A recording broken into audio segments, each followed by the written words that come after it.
I'd like to call to order the regular formal meeting of the Iowa City City Council for the 1st of May, 2018. Roll call, please. Botchway. Here. Cole. Here.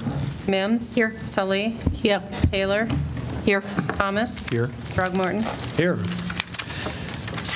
I would like to announce for a topic that will interest some of you. Item 6A, some of you may have come for. It's concerning the rezoning of property along Prairie du Chien.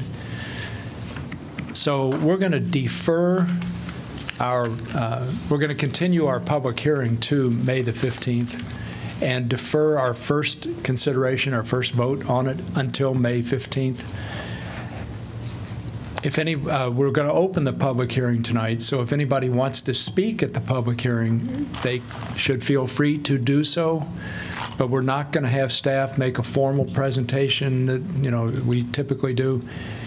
That formal presentation will be made on the 15th, and people will be able to speak at the public hearing on May the 15th as well. So I just want you to know you don't have to stay around for the item 6A if that's what you're here for. You can if you want to, but you don't have to. All right, let's turn to item 2, Student Leadership Awards.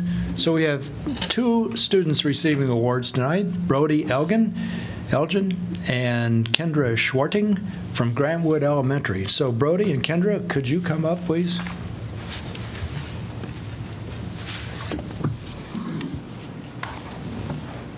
Up here. You can't leave yet. Squeeze through there. So I want you back up here with me, okay? All right.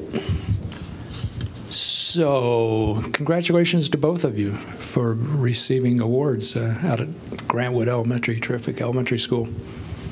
What grades are you in? Sixth. Yeah, all right, good deal. All right, so in a second, I'm going to ask you, Kendra, to read your speech, which you've already practiced, I know, because we talked about it out front. And then I'll ask Brody to read his speech. And then I'm going to read one time. I'll read the Student Leadership Award because it says the same thing, just has your name and yours and your name and yours. Okay? So, Kendra, why don't we start with you? My name is Kendra Schwarting. I am in Mr. Glenn's class at Grantwood Elementary. I would like to thank Mr. Glenn for choosing me for this award and my family for helping me become an outstanding student citizen. Here are the reasons that I was chosen for this award. I am in the Strong Girls Reading Club that meets every Friday after school. I am also part of the Anthem Choir at school that meets every Friday before school and performs throughout the community. I am part of the UAY Grantwood Art Club. In the classroom, I am a team leader and a banker. I am a part of the Iowa Gymnasts Excel team. I am a part of the 6th through 8th grade confirmation group at Our Redeemer Lutheran Church. I am also a pitcher in the Iowa City Girls Softball League. Last but not least, I am part of the Youth Bowling League at Colonial Lanes. Finally, I'd like to thank the Iowa City City Council for the honor of representing my peers at Grantwood Elementary School. Wow. Wow, that is an impressive list. You're doing great. Thanks. All right, and Brody, your turn. Hi, my name is Brody Elgin, and I am honored to win this award. I very much enjoy being an outstanding student at Grantwood Elementary. Some of the traits of our school students are responsibility and cooperation. And I show these well because I take part in what my class and seat team are doing. I keep and actually use my school planner. At home, I show responsibility and cooperation a lot because I have a little brother. You know what that means. I'm a role model as a 6th grader in school and as an older brother at home.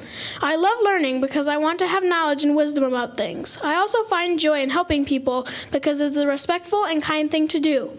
In class, I am known in baseball as the utility player. That means I took it upon myself to learn all of the class jobs, and when someone is absent, I step right in. No training needed. For these reasons and more are why I am happy to win this award. I would like to thank the mayor, the city council, and my teacher, Miss Grigsby, for nominating me. All right, well done. Oh, fun. You're doing great work too, Brody. But I got to tell you, I'm a younger brother, so I don't know. You sounded a bit like my older brother there. Anyhow, keep up the great work. All right, so I'm going to read the Leadership Award, and it's the same thing, you know, same text for both of you. So, Student Leadership Award. For your outstanding qualities of leadership within Grant Wood Elementary, as well as the community, and for your sense of responsibility and helpfulness to others, we recognize Kendra Brody as an outstanding student leader. Your community is proud of you. Presented by the Iowa City City Council, May 2018. So, Kendra, here's yours. Thank you. Can you help me with this? Just kind of take that off. And Brody, this is yours. Can you take that off for me? Thanks. And just give it to me. Thank you. There you go. Okay, so proud parents, where are you? Right down there, right over there. Well done. You're doing a great job as parents. Thanks so much. And I'm really pleased to be able to hand out these awards tonight. So, you have things to do tonight. I'm sure you better get on with it and have a great evening. You all have a great evening, too. Thank you.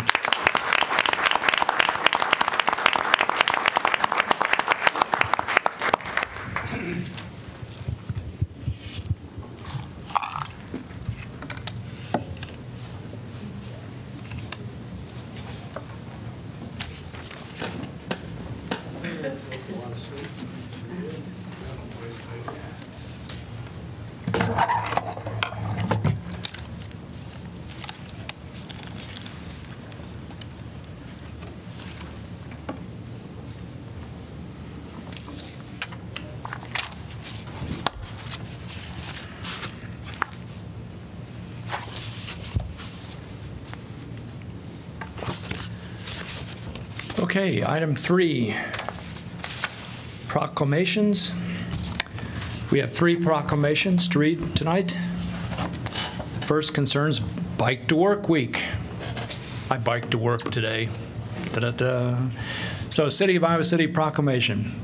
Whereas the bicycle is an economical, environmentally sound, and effective means of transportation, recreation, and fitness, and whereas the bicycle is considered a legitimate vehicle in all 50 states and is entitled to legal and responsible use of all public roads in Iowa, except interstate highways, and whereas increased use of the bicycle will benefit all citizens by improving air quality, reducing traffic congestion and noise, decreasing use of and dependence upon finite energy resources, and will foster healthy lifestyles. And whereas the City of Iowa City has an ongoing commitment to encourage bicycling as a viable mode of transportation and recreation. And whereas May 14 to 19 has been declared Johnson County Bike to Work Week, and the City of Iowa City supports bicycling to work. And whereas the League of American Bicyclists has established the month of May as National Bicycle Month, now, therefore, I, Jim Throgmorton, Mayor of Iowa City, Iowa, do hereby proclaim the week of May 14 through 19, 2018, to be Bike to Work Week in Iowa City, Iowa, and encourage all citizens to ride their bicycles to work, to the store, to the park, to school, and with friends and family to promote the many benefits achieved from bicycling. So I think we have 2 people who are going to accept this proclamation, Larry Fitzpatrick and Ann Duggan. Larry, Ann?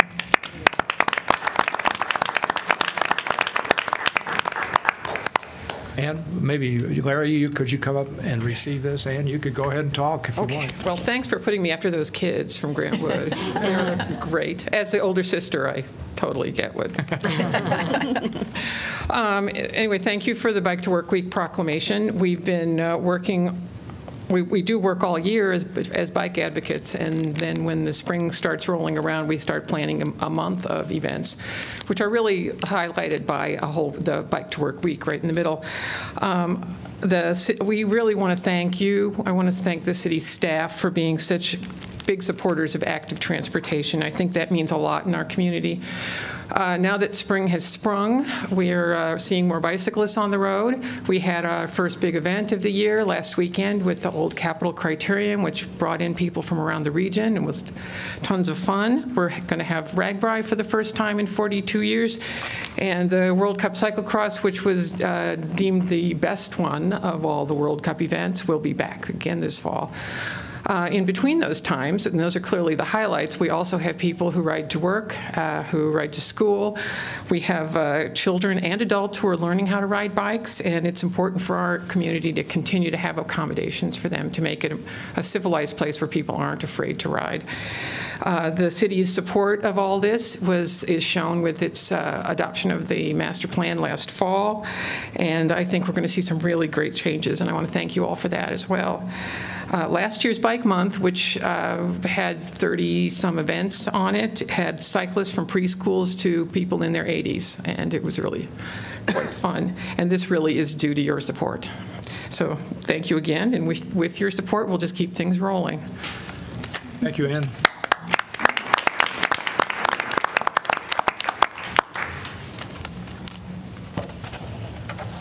All right. Our next proclamation concerns Municipal Clerks Week.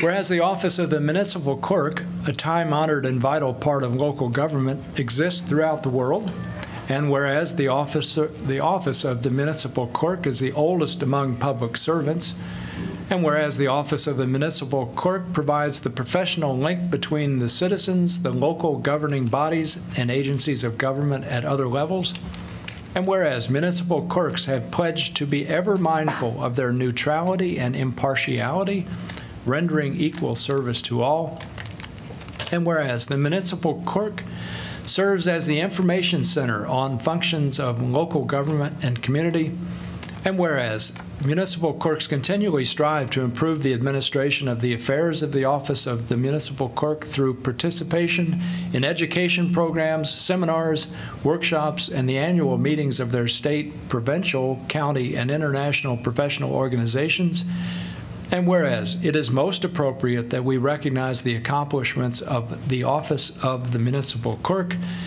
now, therefore, I, James A. Throgmorton, Mayor of Iowa City, do hereby proclaim the week of May 6th through May 12th to be Municipal Clerks Week, and further extend appreciation to our municipal clerk and to all municipal clerks for the vital services they perform and their exemplary dedication to the communities they represent.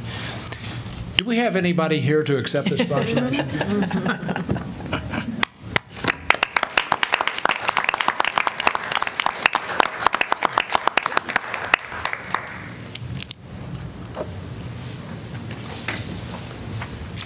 Thanks for the great work that you and others in your office do, Kelly. All right, and the third proclamation concerns Project Green Month.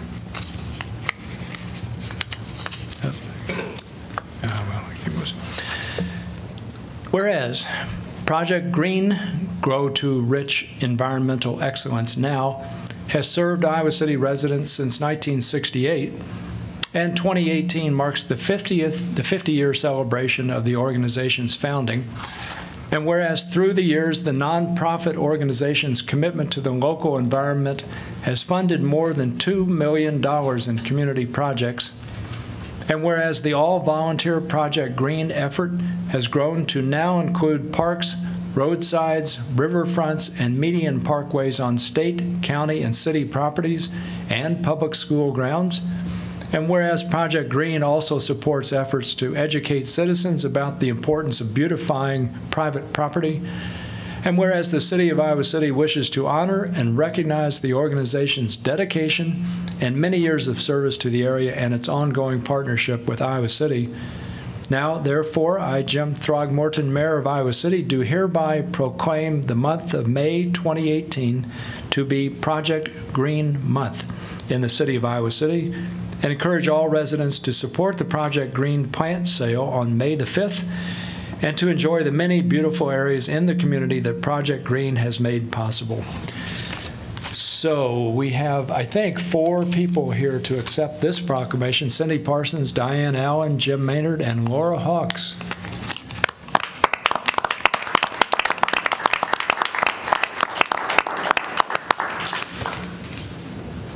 Hi, Cindy. Nice to see you.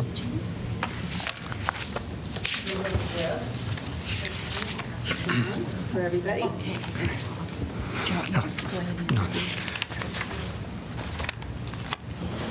Mayor Throckmorton and members of the council, on behalf of Nancy Seiberling, Gretchen Harshbarger, and past presidents Emily Rubright and Ann Hesse, and our current presidents Cindy Parsons and Diane Allen. I would like to thank you for recognizing Project Green, and also on behalf of the hundreds and perhaps even thousands of volunteers that have worked with Project Green over the years. As part of our 50-year celebration that we are having this year with various events, I would like to also announce that Project Green will, during the course of the year, furnish and plant 50 large specimen quality trees on the Ashton House grounds to enhance the appearance and visitors' experience on the site. And over time, they will demonstrate the appearance and quality that you can achieve when you're dealing with a floodplain planting or near floodplain planting environment. And I'm Cindy Parsons, and Jim didn't mention, but he is one of our original founders from 50 years ago. So we are thrilled to have him still with us.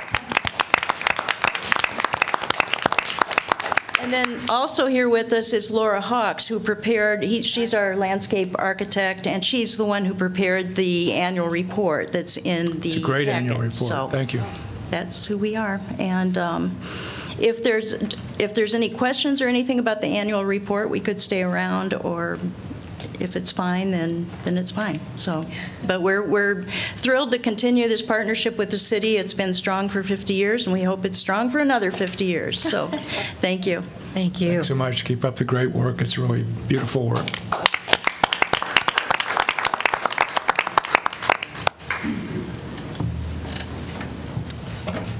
Okay, we can move to item 4, which is to consider adoption of the consent calendar as presented or amended.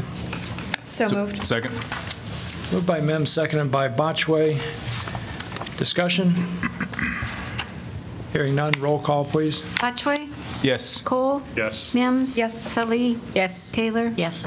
Thomas? Yes. Throckmorton? Yes. Could I have a motion to accept correspondence for item 4D1? So moved.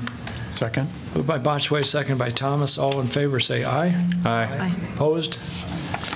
Motion carries. Item 5, community comment. So anybody who would like to discuss any topic that's not on the formal meeting agenda should feel free to come up now and speak. Please don't take more than 5 minutes, and when you come up, please state your name. Good evening, Nick. Nicholas Tyson. I live at 1240 Esther Court. Just give me a sec. I got my sticker. Bam. Good evening once again, cowards of City Council. 2 more weeks. You've sat on your hands. Congratulations. But I actually want to talk about something a little different first. Today being May Day, I would like someone to recognize the fact that today is International Workers' Day, a day that commemorates the Haymarket Massacre in Chicago, a day that honors the socialists and trade unionists who made sure that there are labor laws at all in this country, the people who gave you the weekend, the 8-hour workday, the people who literally bled so that we don't have to be ground into the ground just to work for our overlords. But, you know, that's one thing. The second thing I want to address is a little shade that was thrown in my direction at the previous city council meeting. I'm fully aware of when the 2019 election is. I'm also fully aware of the fact that it is a year and a half from now, which gives you all a year and a half to actually think about what your legacy is going to be. Now, I can guarantee you that if you're annoyed now, this isn't anything. When 2019 comes around, this is going to be very, very annoying for you all because affordable housing will be an issue. And those of you who are seeking re-election, you better be damn well sure, I'm sorry. No, actually, you better be damn well sure that you actually have a sense of what you want your legacy to be. Do you want your legacy to be that you actually did nothing about this crisis? It's an actual crisis. Can we just call it what it is? It's a crisis. When over 50% of all renters are basically housing burdened, that is a crisis. That's not, a little thing that needs to be tinkered with. That's not a little thing that we need to maybe throw 10% of houses in occasionally. No, it's something that needs to be actually tackled, and you have the means to do that. We've actually already covered this. There are really only 3 things you need to know, and I repeat. 1, where will you get the money from? Your over $200 million of unused borrowing capacity. How will you finance that debt? You will finance that debt by either an incredibly modest tax increase or maybe just not decreasing property taxes every single year. So that's 2. Number 3, where will you get the land? Eminent domain. Now I know that makes a lot of you, your guts seize up, the very idea that you would actually just seize land to use for a public purpose. But it's something that governments actually used to do. It's something that non-cowards used to do. But the thing that I actually want to talk to you about, because I know you don't give a crap about what I think, every single morning, and I say every single morning because this young woman actually works 7 days a week. My neighbor runs an in-home daycare. And so every single morning, I see a young woman drop off her daughter, basically so that she can go work her $9 an hour job to have enough money to actually live in a market rate 2-bedroom apartment. Why does she have to live in a market rate 2-bedroom apartment? Because despite the fact that she has a Section 8 voucher, there actually aren't enough units for people with Section 8 vouchers in this city. She works in this city, she provides a valuable service to all of us, and she can't even find a place to live. She has to work herself to the bone. She has to basically abandon her child every single day of the week just so that she can basically provide food for people. The most basic, fundamental, decent thing that you can do for another person, make them food. I see her every single morning. I see her drop off her kid. And so the thing is, I realize that the state has actually preempted the county from raising wages. That's one thing. So what's something else that you could actually do for her? Well, maybe if she didn't have to pay $1,200 a month for a 2-bedroom apartment, maybe if she had to pay $600 a month or $500 a month or, God forbid, $400 a month for a 2-bedroom apartment, she could actually see her own kid. That's what this means. It doesn't mean me screaming at you every 2 weeks. It doesn't mean my self-aggrandizement. I don't care what you think of me. I honestly don't. You could pillory me in front of this, basically on the steps of City Council. You could take me outside right now. You could tar and feather me. And I wouldn't care if it meant that you actually built public housing using the means that you have available to you. That's what this is about. Screw you all. Anyone else?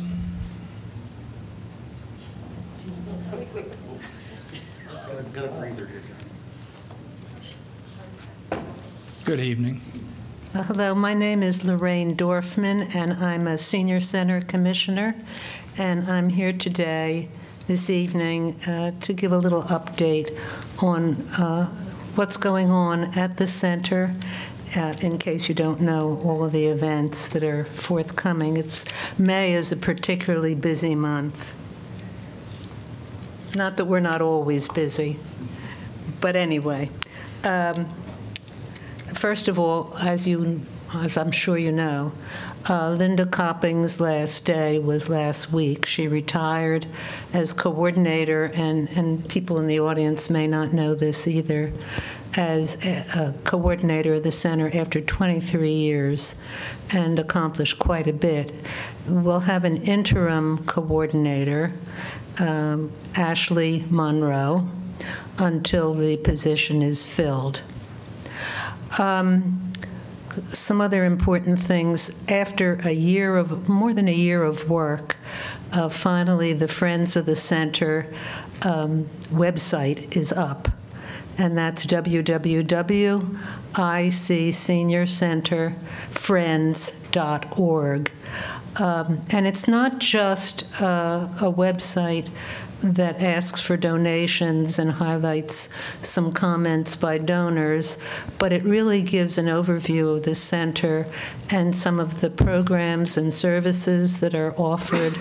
And you can search for different things. You can search by topic, you can search by date, so that you have a comprehensive idea of what's going on at the center. So that I viewed the whole thing last week, and it's really kind of impressive. It's taken a lot of work.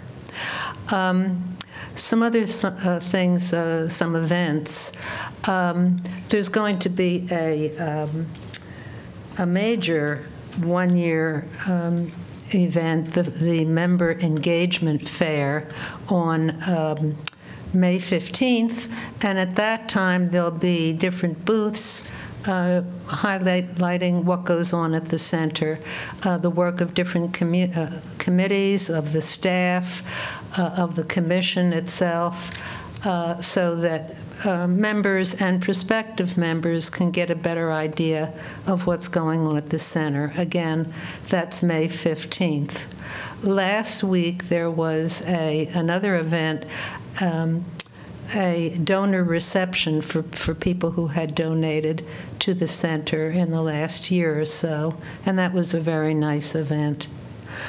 Some things that are coming up that I just wanted to highlight. As I said, there are an awful lot of activities, but just a few. There's going to be something a little different. There's going to be something called the Engage Your Brain Fair, and that's going to be on May 2nd in the afternoon. There'll be a keynote speaker, Michelle Voss from the Health, Brain, and Cognitions Lab on campus. After her speech, people will be able to circulate and try out different kinds of things to engage their brain. So there'll be different booths and tables for them to have different activities, and that should be pretty interesting. There are a couple concerts coming up. The New Horizons Band will be in May 8th. Then the Voices of Experience will be May 10th. And then the 5-year anniversary of the Family Folk Machine will be held at the Englert. And that will be let me see if I have the date right, the 12th. So that's just sort of an overview of what's going on recently and what's shortly to come. And I think it gives you an idea of how much really is happening at the center. Are there any questions? Lorraine, I do have one. What time on the 15th is the membership? 2:30 to 4. Thank you. Have you received notices about it? Could be, but I didn't have it written down. Okay. I think it's 2:30 to 4. At worst, it's 2 to 4. Okay. If you come at 2 o'clock, we won't make you go away. Good deal. Thank you, Lorraine. Anybody else? Thank you. Thank you.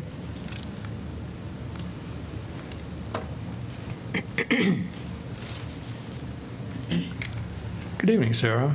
Hi, everyone. I'm Sarah Barron, the Executive Director of the Johnson County Affordable Housing Coalition.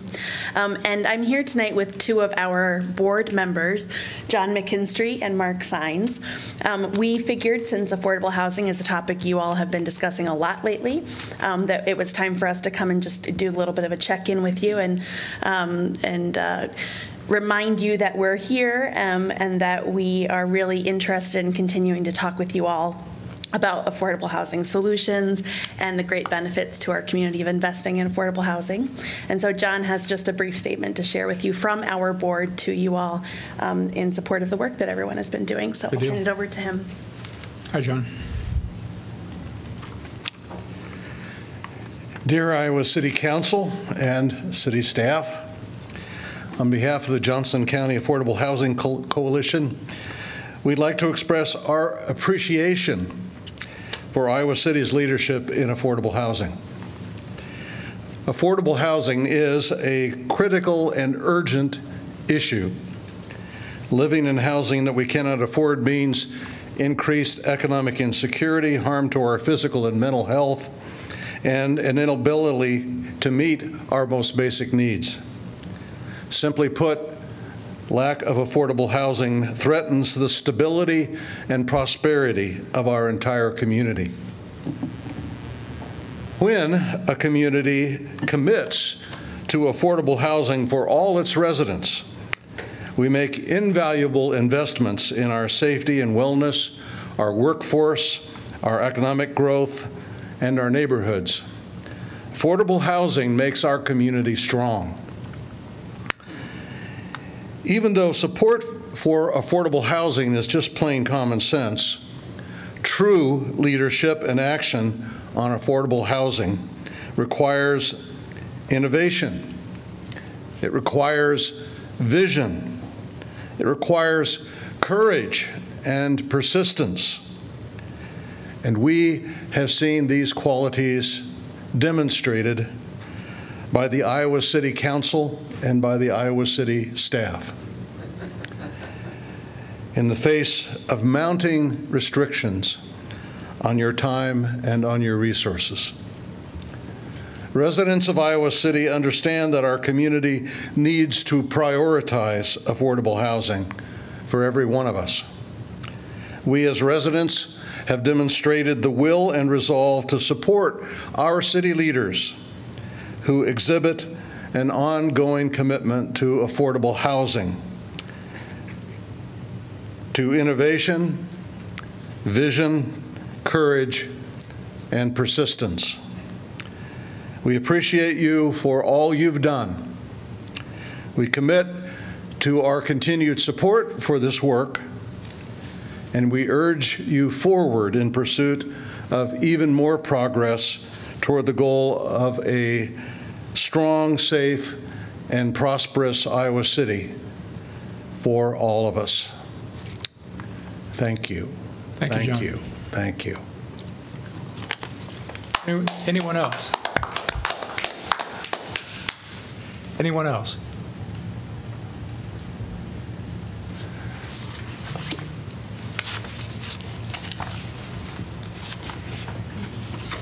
Does this come from you? All right. Why don't you mention this? I was going to do some like live. This is Saturday night, but basically, this is the first time in a long time, or not the first time ever that we're doing a Facebook Live event. Or somebody else watched it while we were up here, and I think it's really amazing. And I hope that, as you leave, talking to friends, family members, other community members, just get the word out. Right now, it was myself and somebody else watching, and so just wanting to get more names out there to make sure that people can be just engaged in this platform that I think is going to be a truly innovative step forward in the right direction. Wait a minute, you're watching yourself speak on Facebook Live? Yeah. All right. Yeah, it's good innovation. I'm glad we're doing it. We'll see how it goes. Did anybody else want to speak? All right, seeing no one else, we'll go to item 6, planning and zoning matters. Item 6A, rezoning 1705 Prairie du Chien Road. This is an ordinance conditionally rezoning approximately 1.89 acres from planned development overlay high-density single-family OPDRS-12 zone to low-density multifamily RM-12 zone for the property located at 1705 Prairie du Chien Road. All right, the details of the conditional zoning agreement have not been worked out, so the public hearing will need to be continued. I'm going to open the public hearing, then it will need to be continued, and first consideration will be deferred until May the 15th, 2018. So I'm going to open the public hearing, and anyone who cares to speak about this topic can, but we're going to continue the public hearing to May 15, so you can speak about the topic then as well.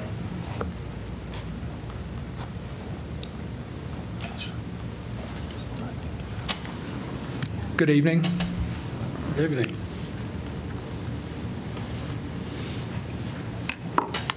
My name is Bob Geyer. Oh, that's loud. And I live at 1529 Prairie du Chien Road. I'm born and raised Iowa City, other than my service time, which included 2 years in Vietnam. And I'm here on behalf of the residents of 1705 Prairie du Chien Road. And I've not spoken to any of them. I'm not related to any of them. I have no financial interest whatsoever in the property. But I am requesting this City Council of Iowa City to adopt the Uniform Relocation Assistance and Real Property Acquisition Act of 1970, which is a federal document as far as supplying relocation assistance to those people. So far, it's my understanding that they've been offered $1,000 a family to move. You stop and think to yourself, somebody comes up to you and tells you, hey, you have to move, but I'll give you $1,000. That doesn't cover boxes, all right? That alone, anything else involved. And many of these, well, take that back. I do not know, and I cannot testify to this, but some of those people still own their mobile homes. These guidelines set forth, that were put forth by the federal government, and I truly believe Iowa City should adopt those standards. I do not know what the Iowa City standards are presently, but I do know when Iowa City expanded their airport, there was a trailer park down there, and it was taken, and those people were compensated at least 25 times what this offer has been from the developer. And I don't care if it's city, federal, state, the developer, or the seller of the property. I have handouts for each of you about the federal guidelines. Okay. I simply request that you look at them, read them, before you make any decisions on this. Okay. Good deal. Thank you, Bob. Is there anything else? That's it. All right. Jeff, on that particular recommendation, Bob Geyer just mentioned that there was some rezoning down by the airport years ago. I don't remember that one in particular, but if there's information about it and it applies directly to the city of Iowa City, that'd be good. Also, when I was on the council back in the mid-90s, we did the rezoning for the Hy-Vee at First Avenue, and I know we negotiated some kind of relocation assistance at that time, so it'd be good to know what was negotiated then as well. Okay. Anyone else want to address this topic?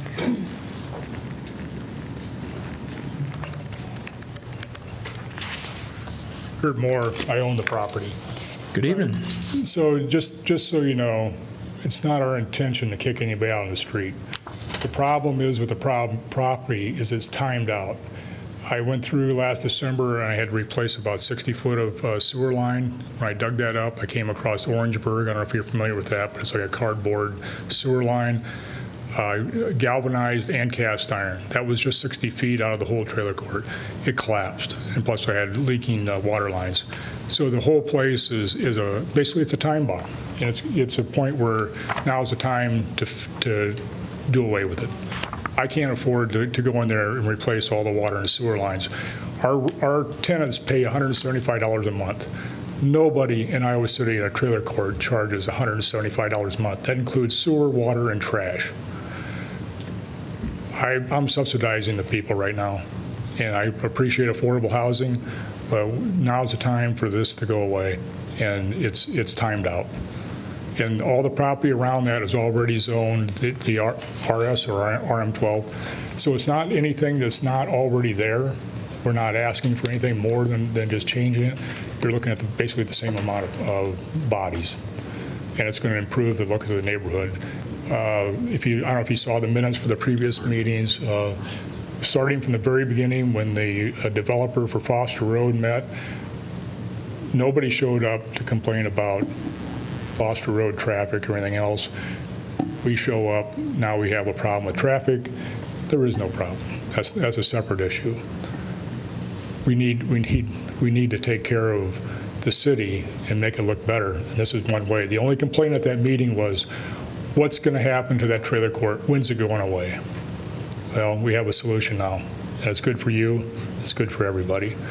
I also believe, and I could be wrong, on the south side, you had the apartments over there where the city and the developer gave money to those people, $500, something like that. $1,000 is the correct number that I've been told. We fall below your ordinance, and we're still meeting that. Unfortunately, we don't have to give them notice. I, as the owner, can say you can go away. That's not our intent. We want them to go away with something in their pocket, but I can't afford to pay for sewer and water and keep them there either. So I hope you consider this next time. Affordable housing is an issue. Maybe just, maybe that's something you can look down the road for infrastructure, for tiny houses, something else, so that they're, you can save a little money, people have a place to live. Thank you. Thank you, Kurt. Anyone else?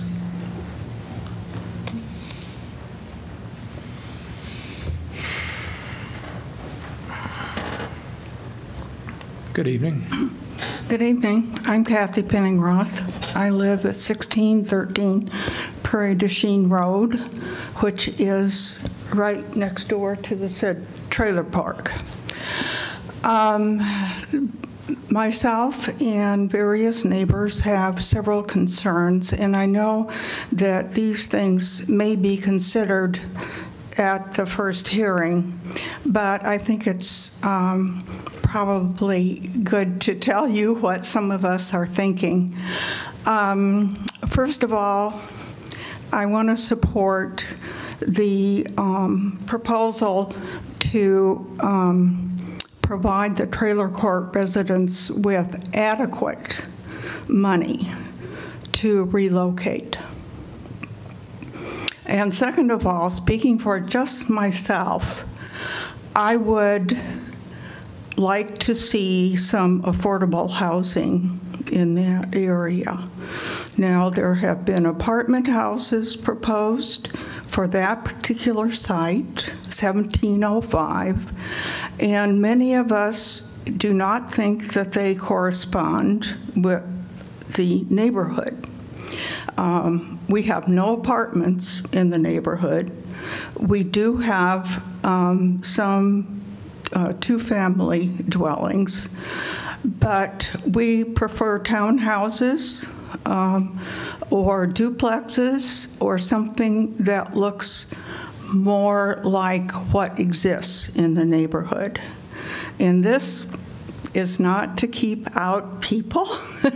I understand that some people on the north side think we're exclusive, but basically, I'm not, and I don't think anybody else is. So that is one concern. We would prefer duplexes or townhouses or condos. The second is traffic, and P&Z wants to have the apartment lot, which is on Prairie du Chien Road, have the apartments exit onto Prairie du Chien Road. That means that if they exit onto Prairie du Chien Road and want to go west, they have to go out, go a block, and turn left onto Foster Road. We think that it makes a lot more sense to have an exit on Foster Road. Prairie du Chien is quite heavy traffic. I have to wait sometimes quite a while to get out of my driveway. Of course, that depends on the time of day. But with traffic coming out of the apartment complex and then turning left, it will provide nice traffic jams, I think. Now, there are curves on Prairie du Chien and on Foster Road, but I would hope that you could figure out a way to have the road exit from the apartments onto Foster Road. Okay, thank you. Thank you, Kathy. Anyone else?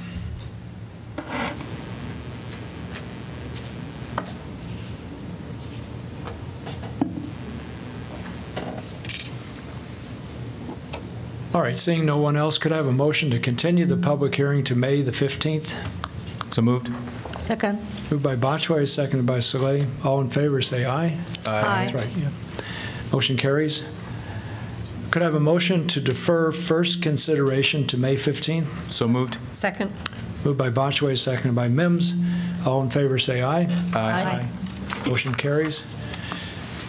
Could I have a motion to accept correspondence, please? So moved. Moved by Botchway. Second. Second by Soleil. All in favor, say aye. Aye. Motion opposed? Nay. Nobody says anything. So motion carries. Item 6B. This is rezoning 225 Prentice Street. It's an ordinance conditionally rezoning approximately 1.1 acres of property located at 225 and 225 and a half Prentice Street from intensive commercial CI1 to riverfront crossings, central crossings, RFC CX. Could I have a motion to give second consideration, please? So moved. Second. Moved by Mims, seconded by Botchway. Discussion. Nothing's changed since 2 weeks ago, right? Any further discussion? I should have asked this. Does anybody want to address this topic? All right. Seeing no one, hearing no further discussion, roll call, please. Cole? Yes. Mims? Yes. Sully? Yes. Taylor? Yes. Thomas? Yes. Throckmorton? Yes. Botchway. Yes. Motion carries 7-0. Item 6C, rezoning 513 Riverside Drive. This is an ordinance conditionally rezoning approximately 0.62 acres of land from community commercial CC2 zone to riverfront crossings West Riverfront RFC WR zone for property located at 513 South Riverside Drive. And this is a second consideration, so could I have a motion to give second consideration, please? Move. Second. Moved by Soleil, seconded by Botchway. Discussion. John, I think last time you said something about renderings or elevations or whatever an architect calls this kind of thing, about how we don't have any images of work session. Yeah, we don't have any renderings or elevations for this particular building. I feel that's a gap that we shouldn't have. We should have a pretty good idea of what's going to be built there, and I don't know that we really have that knowledge right now. Jeff, you want to comment on that? Yeah, there's. It's probably a discussion for another night, but there's certainly some, I say, inconsistencies in the applications that come through. Sometimes we have renderings, sometimes we don't. Sometimes planning and zoning during their review want refinements to renderings or want to require renderings, and other times they feel comfortable passing those through. I can say in the riverfront crossings area, for me personally, I feel comfortable moving ahead without renderings in that area because you have a adopted form-based code that is pretty prescriptive on what the form of the building should look like. It gets into building materials and things of that nature. And so as long as you have a process in which the form-based code is being applied and reviewed and checked, I feel comfortable with that. You know, if you recall, when we adopted the form-based code, the city initiated a massive rezoning of several properties without any requirements for what could be built there in the future. Now, some of those properties we don't anticipate development taking place on, but certainly in other cases, there at some point will be development on those. So it's probably a conversation that we need to have at the council level to determine what your expectations are when you get rezonings. You've heard me say it before. Rezonings are land use questions, and yes, you can require renderings, and that's when you get into the push and pull with developers and investment that they have to make up front. But I'd always rely on what kind of standards do you have in place. And in certain areas, like the Riverfront Crossings area, we have a form-based code. In other areas, we don't have a form-based code, or we don't have detailed design standards. In those cases, that's when I would be more apt to ask for renderings when you don't have that assurance. So it's a much bigger topic than what's in front of you tonight, but I think that's a conversation that we need to have. Yeah, well, let's arrange a time to do that. Yeah. Okay, any further discussion? Hearing none, roll call, please. Mims? Yes. Salee? Yes. Taylor? Yes. Thomas? Yes. Throgmorton? Yes. Botchway? Yes. Cole? Yes. Motion carries 7-0. Item 6D, rezoning historic landmark designation, 715 Park Road. This is an ordinance rezoning property located at 715 Park Road from low-density single-family residential, RS5, to RS5 with a historic preservation overlay, RS5/OHP zone. Could I have a motion to give second consideration, please? So moved. Second. Moved by Taylor, seconded by Botchway. Discussion.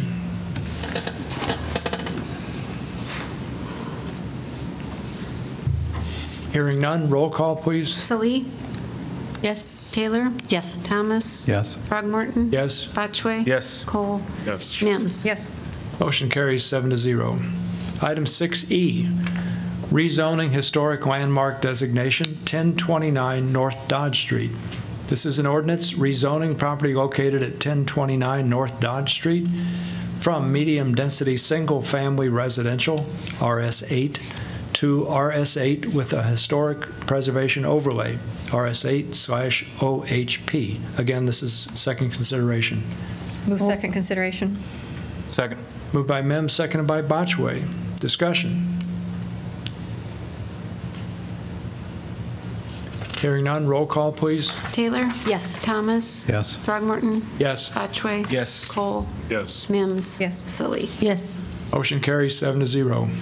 Item 6F, rezoning historic landmark designation, 504 East Bloomington Street.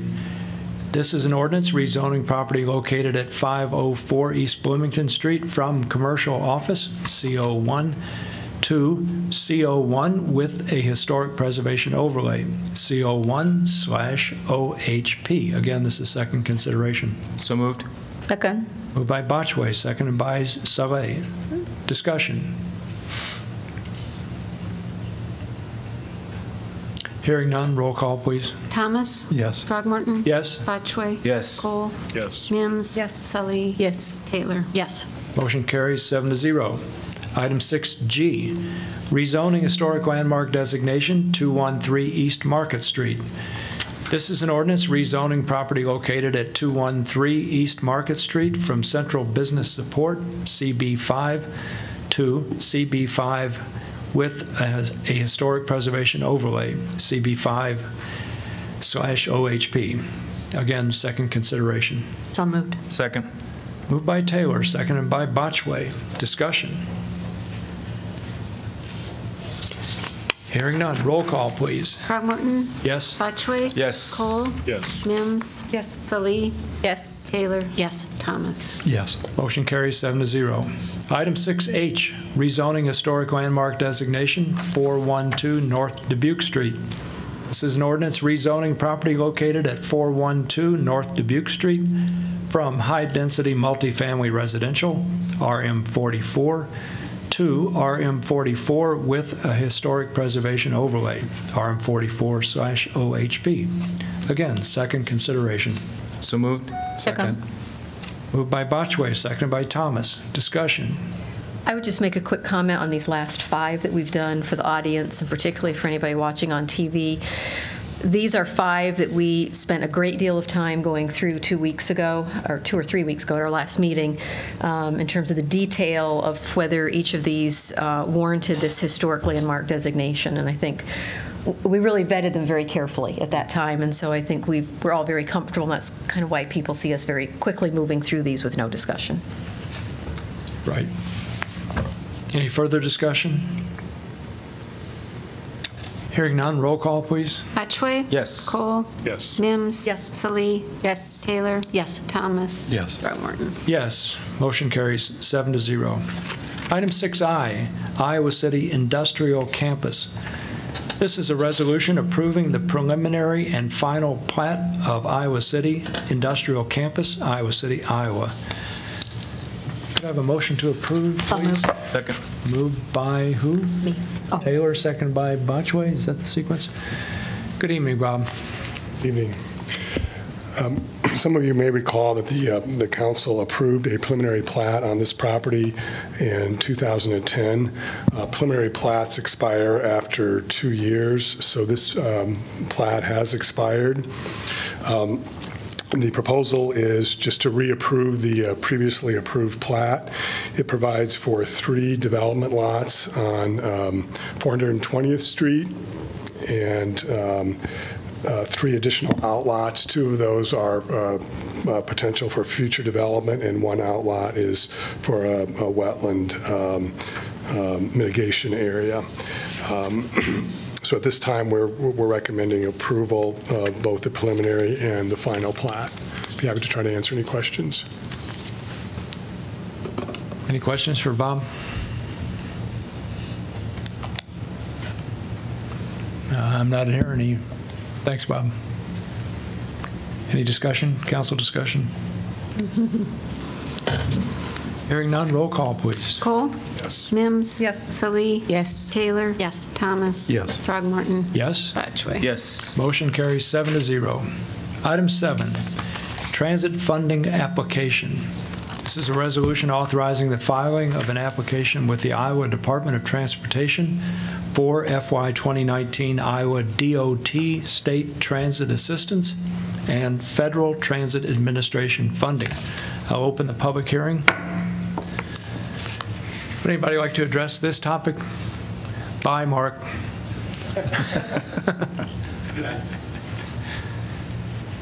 This is, I'll just mention this is an annual filing that we do with the Federal Transit Administration, and we're happy to take any questions that you have. Is there anything out of the ordinary associated with it? No. All right, any further questions or comments? If not, I'm going to close the public hearing. For resolution. Second. Moved by Botchway, seconded by Thomas. Discussion?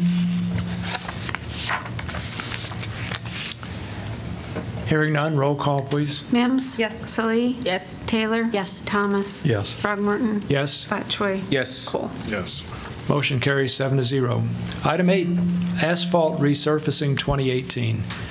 U.S. Highway 6, North Riverside Drive, Rocky Shore Drive, 2 Sturgis Corner Drive. This is a resolution approving plan specifications, form of agreement, and estimate of cost for the construction of the asphalt resurfacing 2018 U.S. Highway 6, that is North Riverside Drive, from Rocky Shore Drive to Sturgis Corner Drive project, establishing amount of bid security to accompany each bid, directing the city clerk to post notice to bidders, and fixing time and place for receipt of bids. Again, I'll open the public hearing. Would anybody like to address this topic?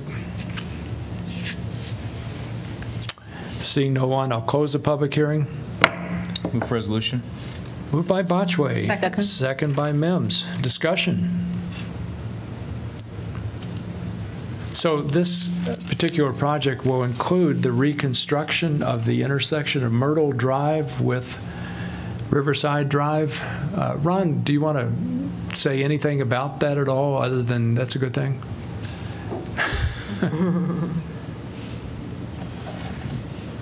So with this project, we will add a signalized intersection at Myrtle and Riverside Drive. That will allow for access to the apartments that are to the west to have access to the Iowa River Trail. And then it will also be a dedicated left turn lane there with that intersection improvement. Yeah, thank you, Ron. I think that's a really significant improvement for anybody who's tried to cross Riverside Drive at Myrtle Drive. It's pretty hazardous, whether you're on a bike or on foot or whatever. So I'm really happy to see this. All right, we have a motion on the floor. Any discussion? Hearing none, roll call, please. Salee? Yes. Taylor? Yes. Thomas? Yes. Throgmorton? Yes. Botchway? Yes. Cole? Yes. Mims? Yes. Motion carries 7-0. Item 9, Parking Garage Maintenance Program 2018. This is a resolution approving plans, specifications, form of agreement, and estimate of cost for the construction of the Parking Garage Maintenance Program 2018 project, establishing amount of bid security to accompany each bid, directing city clerk to post notice to bidders, and fixing time and place for receipt of bids. I'm going to open the public hearing. Anybody like to address this topic? Only that it's very necessary and it's a pain to use the garages when they're doing this.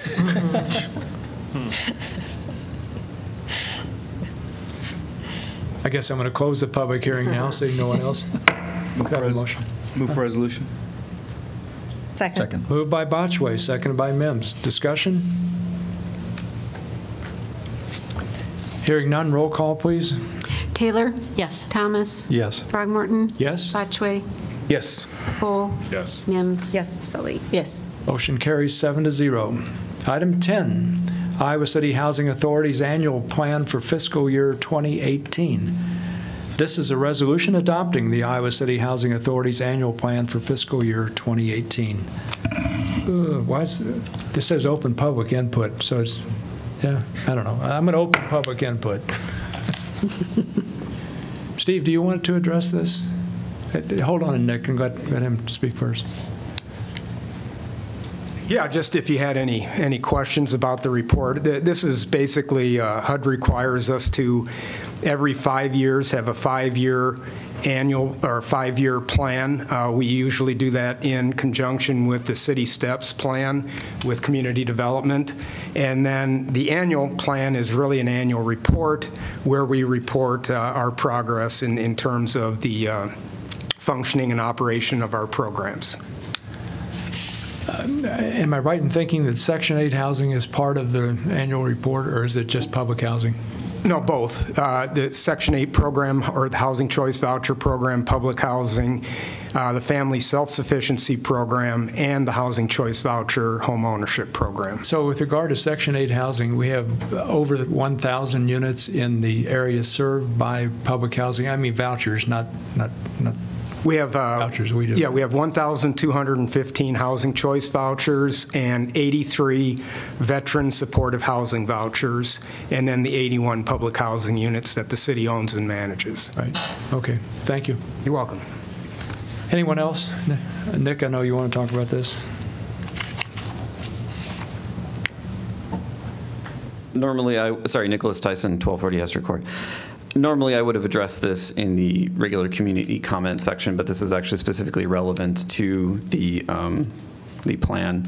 It's two issues. One thing that has to be included in the plan is an analysis of, basically demographic analysis of who gets served by public housing efforts within the city. It's a HUD requirement.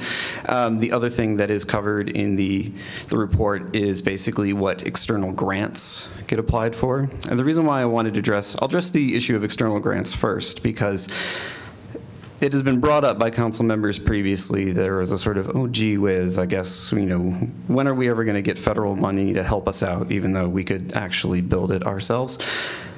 There is actually a really good reason not to be chasing after federal grants, because federal grants come with federal rules. And federal rules are both explicitly and implicitly discriminatory. They are explicitly discriminatory, and basically they are only available to citizens and permanent residents.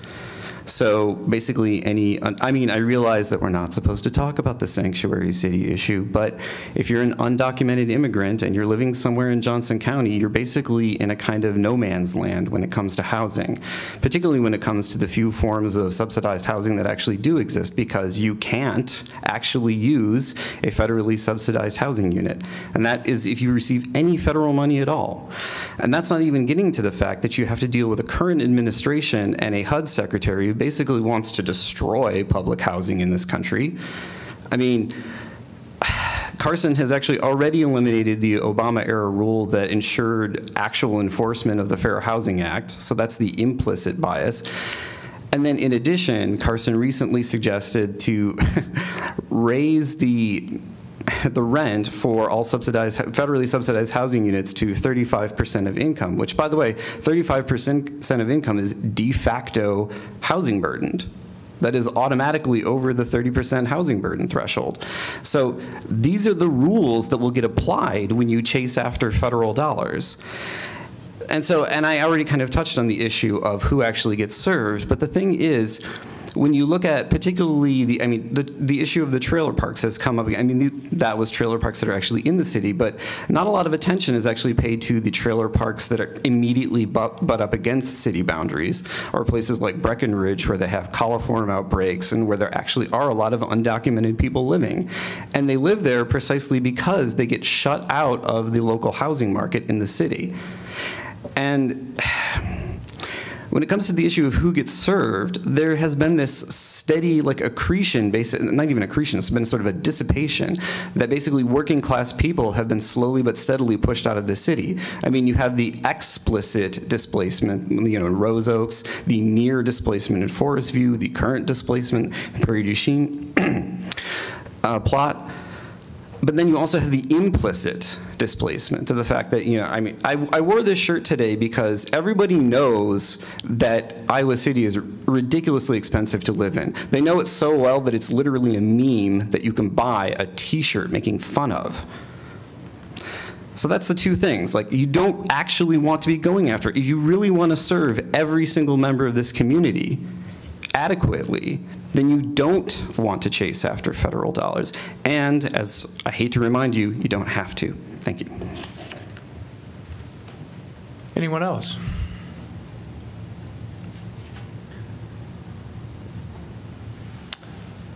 Seeing no one else, I'm going to close the public input period. Move the resolution. Second. Moved by Mims, seconded by Botchway. Discussion. I just want to say, really how the good thing that Iowa City Housing Authority play in the area, and how the important rental assistance to family stability, and that to avoid evictions and kind of things, and also keep the student at their home school. And also this is really good for the neighborhood. I think this is something really good, but it's not enough. Yep. Anyone else? I guess I just have one question, and maybe it's directed at Elner.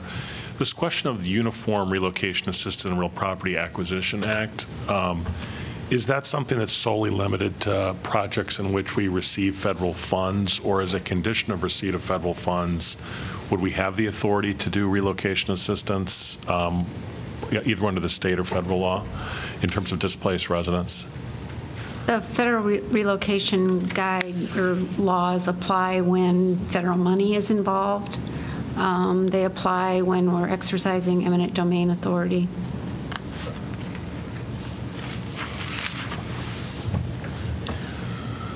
I had another quick question. Can you just, this got brought up a little bit about the waiting list.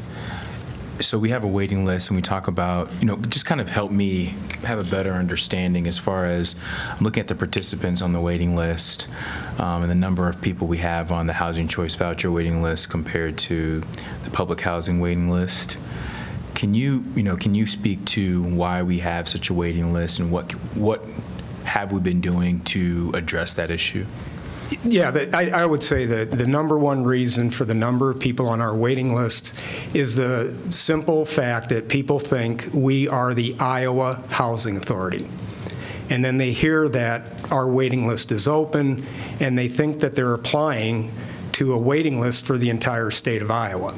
There are 71 housing authorities in the state of Iowa. 44 have the Housing Choice Voucher Program.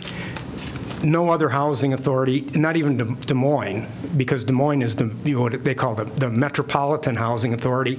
They get some of the same thing where people think that they are the only housing authority, but they don't have anywhere near the amount of applications that we have. As a matter of fact, I got a call once and I asked the person, how'd you get my number? Because they thought they were applying for the entire state.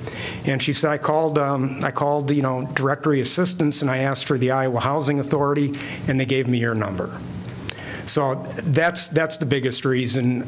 People call us from Dubuque, Clinton, Davenport, all over the state. They get confused. Another housing authority sends them a letter. They call us. So that's probably the biggest reason. The second reason for the length of our waiting list is simply we are utilizing 100% of our vouchers. So even if we spent $7.6 million last year on the Housing Choice Voucher Program. We had $8.1 million available, but we were already at 100% and we couldn't really spend any more money. HUD doesn't allow for you to be over-leased to that extent. So large number of people applying, voucher utilization stays at 100%, the waiting list is just going to get longer. And more people apply to the Housing Choice Voucher waiting list because they like the mobility that goes with having the voucher versus a fixed public housing unit. Thank you. And also, since you are here, I just want to ask a question too, because I knew a lot of people who have they were in the waiting list for a long time, and finally they get this voucher, say for 4-bedroom. But the market is really different from the maximum threshold that you give it to people, like the voucher. Say people will get like $1,500 for 4-bedroom, but in the area you cannot find 4-bedroom for $1,500. What you guys really want to do about that, or is this? Iowa City is really different than maybe Coralville and maybe North Liberty, and I know they can find over there too, but people really cannot find, the market price is way high than the voucher. Yeah, and we are required by HUD to set our payment standards based upon the fair market rents, which are issued yearly by HUD, and we have to be within 90 to 110% of the fair market rent. So our payment standard is part of that formula that we use to determine how much of the contract rent we're going to pay and how much the family pays. And that's always a balancing act because we're trying to maximize those payment standards to give people more opportunities. We're trying to maximize the size of vouchers that we're issuing to give families more opportunities. And actually the thing that we did a couple of years ago that really helped us with the voucher utilization, we used to just issue the vouchers for 180 days. Well, we issue them for 120 days, and then we would allow extensions up to 180 days. We now have gone to 365 days. So again, we issue a voucher for 120. They ask for extensions. We extend them by 60 days. And that has really helped people. It takes a little bit longer, but it's really helped people find units before their voucher expires. And yes, we run into that cost issue all the time. And it is difficult. And actually one of the most difficult things is finding 2- and 3-bedroom, well, 1, 2, and some 3-bedroom units in Iowa City. Yeah, I understand that. Yeah, you're saying like fair market price, but we don't have a fair market price in Iowa City, unfortunately.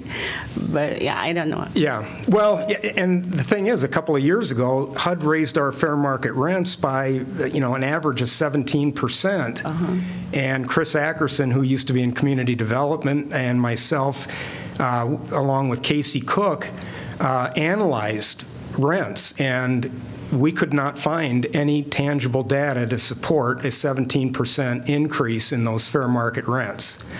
That really shot up our costs because we had to get our payment standards in between that 90 to 110%. But the payment standards being higher also help us get people leased up and renting a unit. So it's always this balancing act. But you can go up to 40%, right? Yeah, on the initial lease up, a family cannot exceed 40% of their adjusted gross rent, or they can't pay more than 40% of their adjusted gross rent, or excuse me, their adjusted gross income towards the rent. And that is built in by HUD to kind of ensure affordability, because landlords, hey, fine, I don't care if you're at 60%, 70%, whatever, as long as I'm getting money from the housing authority and I get money from you. So it's a good protection, but after the initial lease up, landlords can raise the rents and it's perfectly fine. Sure, that's great. Thank you. You're welcome. Anybody else? Thought I heard another voice down here. No? Thanks, Steve. Okay, we have a motion on the floor. Any further discussion? Hearing none, roll call, please. Thomas? Yes. Throgmorton? Yes. Botchway? Yes. Cole? Yes. Mims? Yes. Salee? Yes. Taylor? Yes. Motion carries 7-0. Item 11, University Sale, 115 North Dodge. This is a resolution authorizing conveyance of a single-family home located at 115 North Dodge Street. I'll open the public hearing. This is our 60th University Sale, which has been a really excellent program for ensuring stability within our residential neighborhoods and so on. But I just opened the public hearing, didn't I? So I should not be talking. Anybody want to speak to this topic? Seeing no one, I'll close the public hearing. Move for resolution. Second. Moved by Botchway, seconded by Mims. I've already said what I should have said then now. So anyone else? Seeing no one. Roll call, please. Throgmorton? Oh, hold on. No. I'm sorry. I want to talk about this. I'm sorry. Sure, sorry. Discussion, yeah.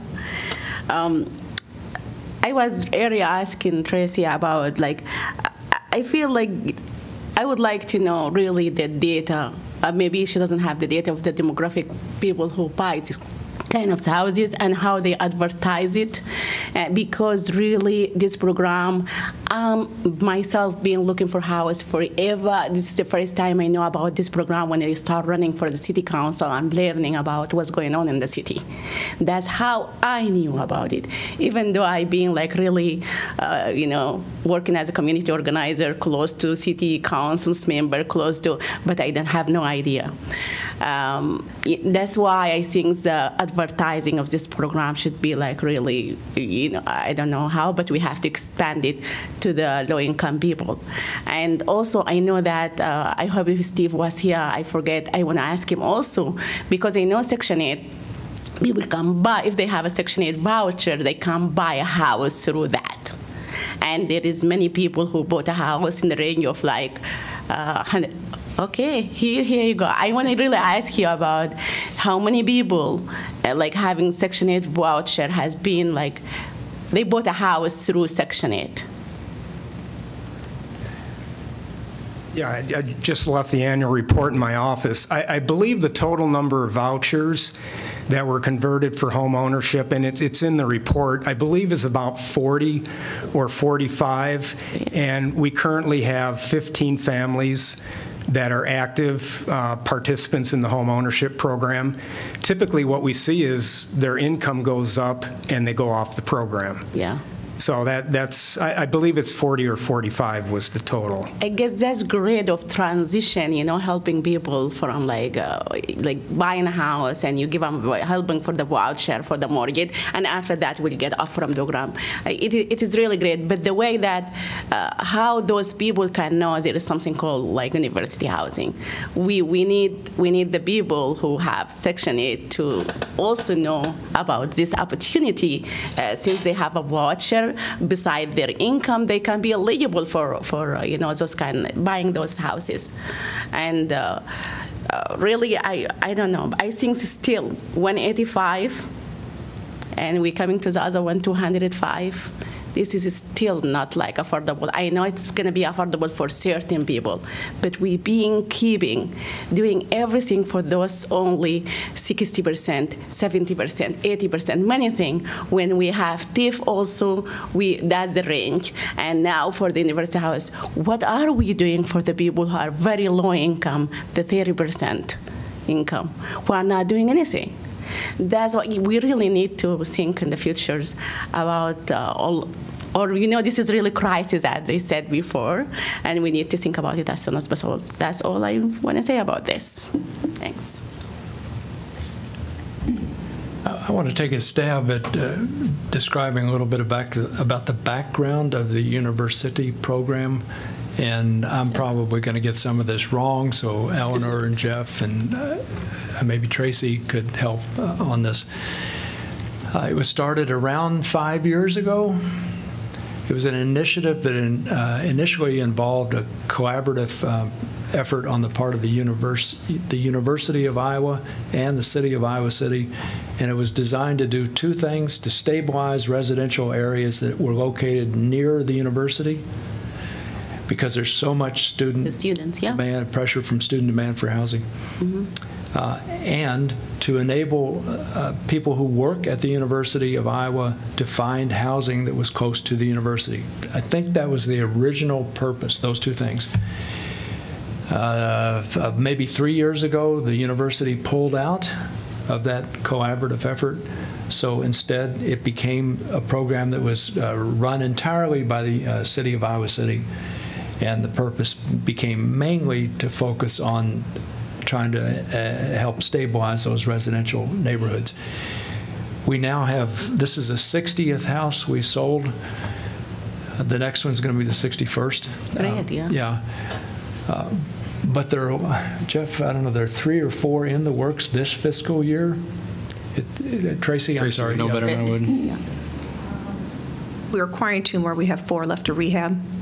Yeah, so there'd be 6 more will be up for sale at some point in the next year or thereabouts, and then right? fiscal year 19, you approved for the acquisition of 3 more homes. So Maz is raising an interesting question about how people out in the public who don't know about this program can learn about it, and I hope we have ideas about how to do that. Yeah, we currently we advertise on Facebook, Nextdoor, a lot of social media. We've sent out press releases. We try to highlight the program, but we could do a better job of reaching deeper audiences in neighborhoods.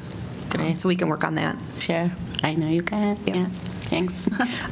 We do have that difficulty if we purchase a home. We've purchased now 65 homes in our university impacted neighborhoods. It's getting harder to get single-family homes that can be repaired under our budget. So you approved for 3 homes in fiscal year 19 for $60,000. So we're working with that. It's just we've cherry-picked the homes that we could do now. It just takes us more time to find appropriate homes. So if we have to buy a home at $190,000, $200,000, we have to sell it because you have to sell it for your carrying costs, your taxes, your insurance, your interest. So it pushes that sales price over $190,000, $200,000. So yes, it's not necessarily in the affordable range for many folks, but that's what happens if we have to buy a house at $190,000, $195,000, $200,000. And then when you deal with old houses, you get in there and your original rehab budget kind of. Yeah. Sometimes it's difficult what you find in older homes.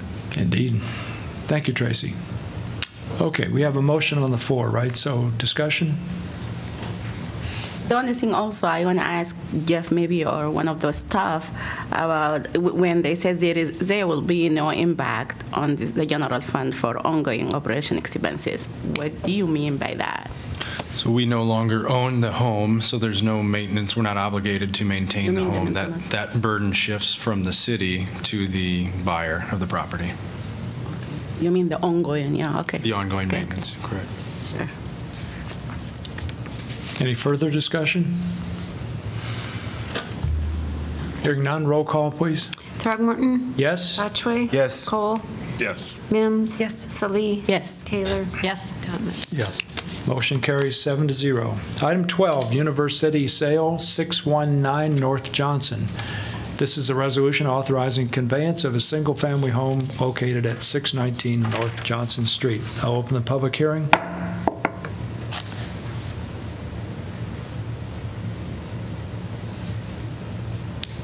Seeing no one, I'm going to close the public hearing. Second. Moved by Mem, seconded by Botchway. Discussion.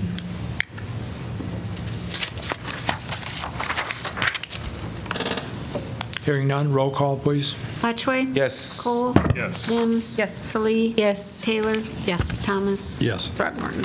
Yes, motion carries 7-0. Item 13, 2018A bond resolutions. This is a resolution directing sale of $8,895,000 amount subject to change, general obligation bonds, Series 2018A. Could I have a motion to approve, please? Move the resolution. Second. Moved by Mem, seconded by Sui. Good evening. How are you doing? Good evening. I'm good. I'm Dennis Bockenstead, the Finance Director for the city. We're going to address items 13 and 14 tonight. They pertain to the sale of the city's 2018 GO bonds that took place this morning. Maggie Berger from Spear Financial, who is the city's financial advisor, is here tonight, and she's going to present the results of that sale, and I'm going to turn it over to her. Hi, Maggie. Good evening. Good evening. Thank you all for having me. We have provided some information. We were here this morning at both 10:30 and 11 for electronic bidding. That is the situation that occurs for these bonds.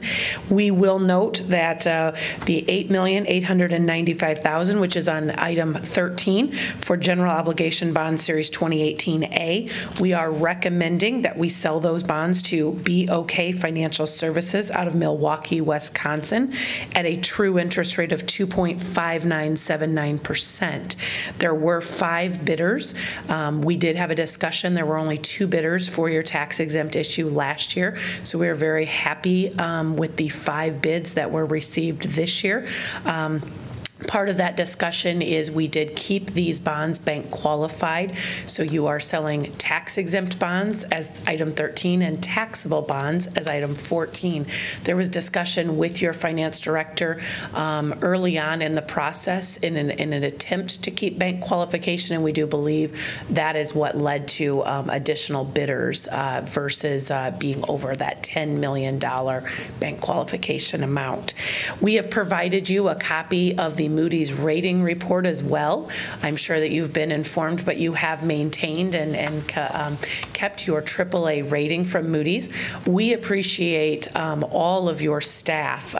All different departments were included in that process and did a very nice job on the phone and during the presentation, reviewing the presentation and all the information. So we strongly appreciate all of what they were able to do for us. There were the 5 bids that were received on the tax-exempt side of things, the 2018A bonds. There was a $184,000 premium that was bid. Those are 10-year bonds, and we have been seeing premiums.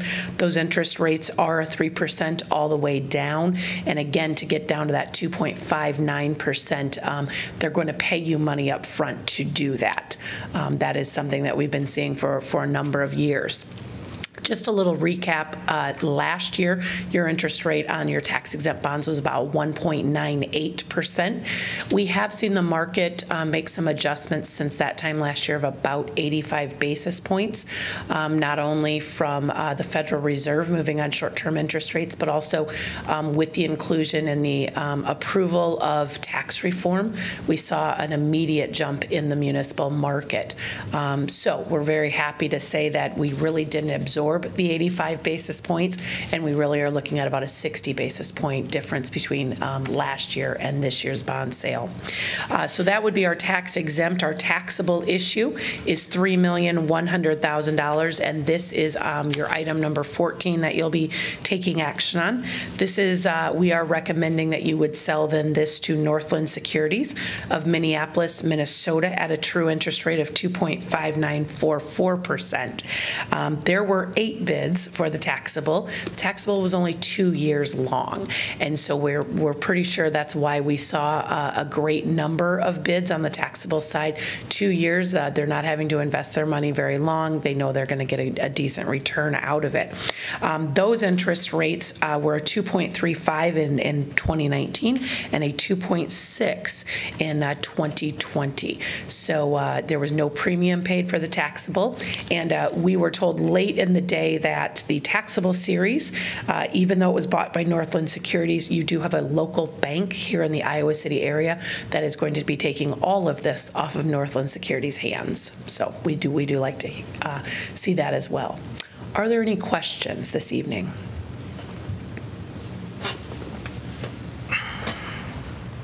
I'm not hearing any. Thank you. Thank you, Maggie.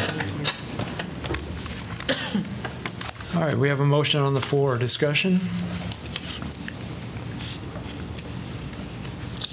I would just comment, it's interesting, and I think, again, it's a, a factor of our AAA bond rating that basically the market has gone up by 85 bips, which is 0.85%, and yet ours has only gone up about 61, 62. So it's, I think, again, commending Dennis and the rest of the staff on what they're doing with our financials, that we're able to see ours not increase as much as the market is.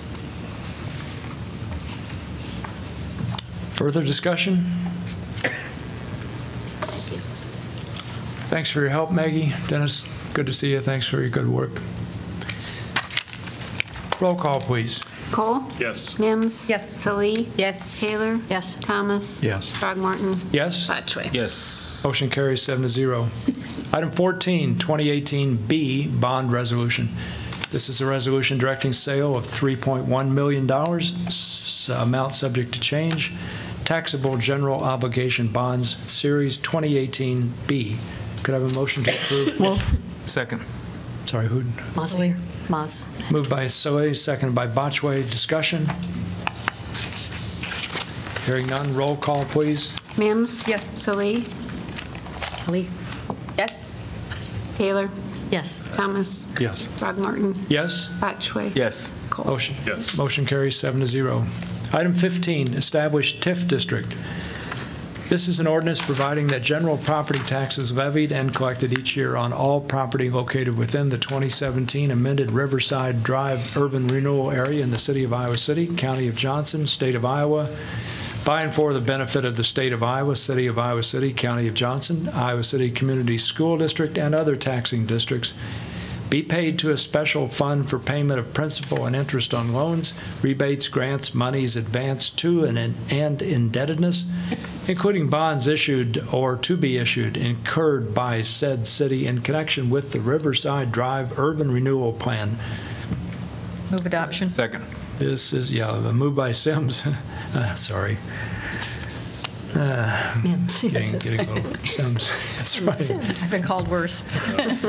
Dean of my college back at the university was a man named Sims for a while. Anyhow. Moved by Mims, second by Botchway, right? Yep.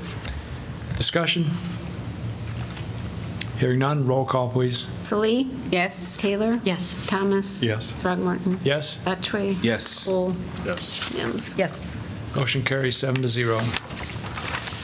Item 16, establish TIF district. This is an ordinance providing that general property taxes levied and collected each year on all property located within that area added to the Foster Road urban renewal area in the city of Iowa City, Iowa, by and for the benefit of the state of Iowa, city of Iowa City, county of Johnson, Iowa City Community School District, and other taxing districts, be paid to a special fund for payment of principal and interest on loans, rebates, grants, monies advanced to and indebtedness, including bonds issued or to be issued, incurred by said city in connection with the Foster Road Urban Renewal Plan. This is pass and adopt. So moved. Second. Moved by Thomas, second by Botchway. Discussion. Hearing none, roll call, please. Taylor? Yes. Thomas? Yes. Throgmorton? Yes. Botchway? Yes. Cole? Yes. Mims? Yes. Salee? Yes. Motion carries 7-0. Item 17, PED Mall commercial use. This is an ordinance amending Title 10, entitled Public Ways and Property, Chapter 5, entitled City Plaza, to allow an association of downtown businesses to place a commercial structure on City Plaza under limited circumstances for more than 45 days in 2018 and 2019. This is second consideration. The staff has requested expedited action. I move that the rule requiring the ordinances must be considered and voted on for passage at 2 council meetings prior to the meeting at which it is to be finally passed be suspended, that the second consideration and vote be waived, and that the ordinance be voted on for final passage at this time. Second. Moved by Mims, seconded by Taylor. Discussion. Hearing none, roll call, please. Thomas? Yes. Throgmorton? Yes. Batchway? Yes. Cole? Yes. Mims? Yes. Salee? Yes. Taylor? Yes. Move final adoption at this time. Second. Moved by Mims, seconded by Thomas. Discussion. Hearing none, roll call, please. Throgmorton? Yes. Batchway? Yes. Cole? Yes. Mims? Yes. Salee? Yes. Taylor? Yes. Thomas? Yes. Motion carries 7-0. Item 18, Board of Adjustment Alternate. This is an ordinance amending Title 14, Zoning Code, Chapter 7, Administration, Article A, Administration, Section 2, Board of Adjustment, to provide for an alternate temporary appointment when a board member is unable to participate in an appeal due to a conflict of interest. This is second consideration, but staff requests expedited action. I move that the rule requiring the ordinances must be considered and voted on for passage at 2 council meetings prior to the meeting at which it is to be finally passed be suspended, that the second consideration and vote be waived, and the ordinance be voted on for final passage at this time. Second. Moved by Mims, seconded by Taylor. Discussion. I just have one question in terms of logistics. How will this work in terms of selecting the temporary? I think it's a good idea, but I'm just wondering as a mechanical, how will it work? The pool from which they're going to be selected will be those who've been members of the board in the last 5 years. Oh, okay. And there'll be a call put out to all of them, and whoever responds first will be appointed. Okay, because the concern was if there's a hot button issue, sort of how do we ensure that the person selected, so it seems like that would take care of that. If that person had we would be paying attention to that. We thought about, does staff pick, and then we'd be scrutinized for our pick? Does the board chair pick? If you go back and rethink the Lusk House, the scrutiny on who picks that person would have been pretty intense. So we figured the best way to do it is just put out the call, and first one to say me, as long as they don't have a conflict, they're the one. Trained, and perfect. And this is going to be only for that matter only, right? But just for Board of Adjustment That time, action. that decision. For that decision only. Yeah. Mhm. Okay. Any further discussion? Hearing none, I guess we need a roll call here. Batchway? Yes. Cole? Yes. Mims? Yes. Salee? Yes. Taylor? Yes. Thomas? Yes. Throgmorton? Yes, motion carries 7-0. Move final adoption at this time. Second. Moved by Mims, seconded by Botchway. Discussion? Hearing none, roll call, please. Cole? Yes. Mims? Yes. Salee? Yes. Taylor? Yes. Thomas? Yes. Throgmorton? Yes. Batchway? Yes. Motion carries 7-0. Item 19, taxi cabs, soft taxi meters. This is an ordinance amending Title 5 entitled Business and License Regulations, Chapter 2 entitled Taxi Cabs, to allow for soft taxi meters and for taxi cab business licenses to be sold. This is second consideration, but staff has requested expedited action. And I think the couple taxi company owners have asked the same thing. That was in our late handout, right? Mm-hmm. Okay. I move that the rule requiring the ordinances must be considered and voted on it for passage at 2 council meetings prior to the meeting at which it is to be finally passed be suspended, that the second consideration and vote be waived, and that the ordinance be voted on for final passage at this time. Second. Moved by Mims, second by Taylor. Discussion? Hearing none, roll call, please. Mims? Yes. Salee? Yes. Taylor? Yes. Thomas? Yes. Throgmorton? Yes. Batchway? Yes. Cole? Yes. Motion carries 7-0. Move final adoption at this time. Second. Moved by Mims, seconded by Botchway. Discussion? Hearing none, roll call, please. Salee? Yes. Taylor? Yes. Thomas? Yes. Throgmorton? Yes. Batchway? Yes. Cole? Yes. Mims? Yes. Motion carries 7-0. Could I have a motion to accept correspondence, please? So moved. Second. Moved by Botchway, seconded by Mims. All in favor say aye. Aye. Opposed? Motion carries. Item 20, announcement of vacancies.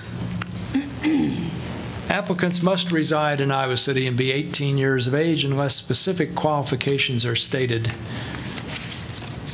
And there's more information I could read, but it's not necessary. So we have 2 vacancies to fill 4-year terms on the Airport Commission, 1 vacancy to fill a 3-year term on the Historic Preservation Commission for an at-large position, 1 vacancy to fill a 3-year term for the College Green position on the Historic Preservation Commission, 1 vacancy to fill a 3-year term for the College Street District on the Historic Preservation Commission, 1 vacancy to fill a 3-year term for the Woodlawn District on the Historic Preservation Commission,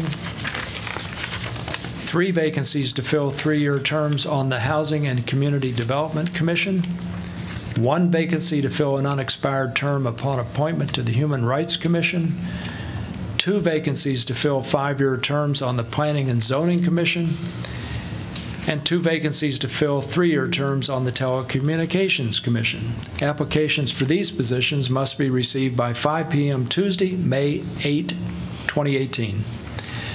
We also have 2 vacancies to fill 5-year terms on the Airport Zoning Board of Adjustment, and 1 vacancy for a Jefferson Street position on the Historic Preservation Commission. These vacancies will remain open until filled. Item 21, Gustav, would you like to speak? Hi. First off, I just want to thank you for supporting this position.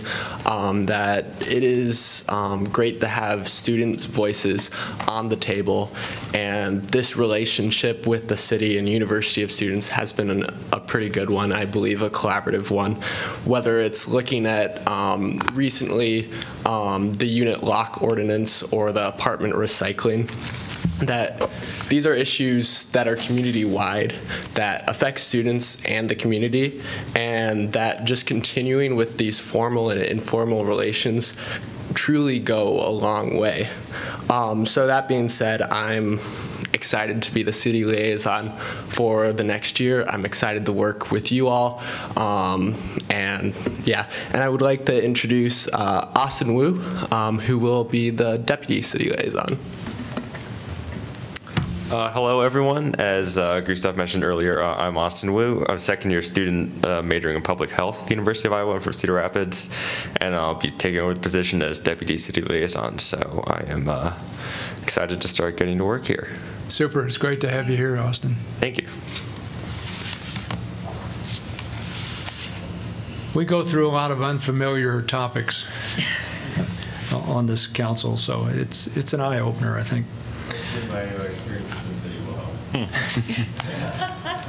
Okay, item 22, City Council information. So let's see, we should start somewhere. Where did I want to start? Hold on.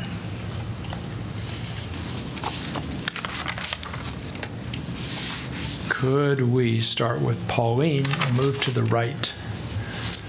Okay, well, it's been very busy last couple weeks with things going on. I know several of us were at the Iowa City Police ceremony last week with awards and the introduction of the new officers, which is very exciting. And it's the diversity and the experience of the new officers was very impressive.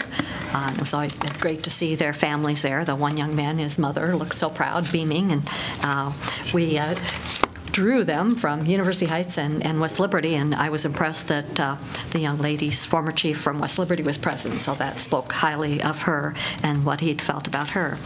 And on Thursday, I attended a public forum discussing public employee retirement systems. We saw some of the data on that in our information packet, and Susan touched on this a little bit on how much these cost. Primarily, our employees have the IPER system, but this forum talked about the future of the public employee retirement systems, including the municipal fire and police retirement system. It affects our loyal, hardworking employees, and I think everybody needs to keep their eyes and their ears to the ground on what's going to happen in the state with these systems, because these are vitally important for our employees' economic security in their retirement. So we need to keep an eye on what happens with that. And then upcoming things, this Thursday, although I was confused what it was because somewhere else I saw another date, I think, is that the groundbreaking for Augusta Place, or did that happen? Okay. I didn't know if it was last Thursday or this Thursday. This Thursday, May 3rd, 4 p.m. for the breaking, which is exciting. We've been waiting for that for a long time. And then the other thing coming up, May is going to be a busy month. John had talked about getting to know one another and connectivity in the neighborhoods, and part of our Invest Health projects, we still had some funds left, so May is going to be our project month with a series of events coming up, inspired by the neighborhood surveys we got that said that they didn't know their neighbors and they'd like to do things that how they could know their neighbors, and they also said they felt confined and kind of depressed when they had to stay in their homes and couldn't get out and about. So this Sunday, May 6th at 1 p.m. at Weatherby Park, the Shelter, Grow Johnson County, and Global Food Project of Johnson County are holding a workshop about gardening. It'll be hands-on gardening activities with tips on how to grow the plants, and also some free samples from recipes using garden materials. And also to the first 30 families get to take home a free tomato and pepper plant. Or a pepper plant. What time is that again, Pauline? When? Sunday, May 6th, 1 p.m. at the Weatherby Park Shelter. And then Saturday, May 12th, is a very exciting event. It's going to be called Off-Broadway Music Festival. And it's off-Broadway, not like Broadway, New York, but Broadway, our neighborhood. It's a multicultural music festival. And we're thanking Southgate for providing the location, because it's going to be at the old Kmart parking lot. There's going to be a variety of music, some Latin music, and some blues and gospel music from various local artists. So again, that's Saturday from noon to 4 p.m. It's coming Saturday? Saturday the 12th. Oh, the 12th. Saturday the 12th. Food trucks are going to be there on location selling some food. Encourage people to bring blankets or armchairs to sit in, and if Marianne Dennis has anything to do about it, there will be some dancing. She was hoping for a dance competition, but I don't think that's going to happen, but we'll see. In case of rain, since this is outside location, it'll be May 13th, the next day, the Sunday, at that same location. What's the title again? Off-Broadway Music Festival. Thanks. And then lastly, Wednesday, May 23rd, from 6:45 p.m. till 7:30 p.m. This is also a fun activity, a sports night at Weatherby Park. In conjunction with Iowa City Parks and Recreation. It's a family-friendly event with soccer and basketball, Kingsley, skills challenges, and youth activities. And they're going to hand out free basketballs and soccer balls to the families while supplies last. So that'll be another fun thing, and get people out and know their neighbors and do some fun physical activities. So that's it. Kingsley. So I'll carry on with some of the arts conversation. So I'm kind of dismissive on this particular piece, but Joe Russo was here last night. He is the director of Marvel, Avengers Infinity War. I'm not exactly excited about how that transpired when I went to see it, but he was here, and so kudos to the England University for, bringing, relevant, like literally the movie dropped Thursday, relevant talent to the area for people to have an opportunity to have a conversation and discuss.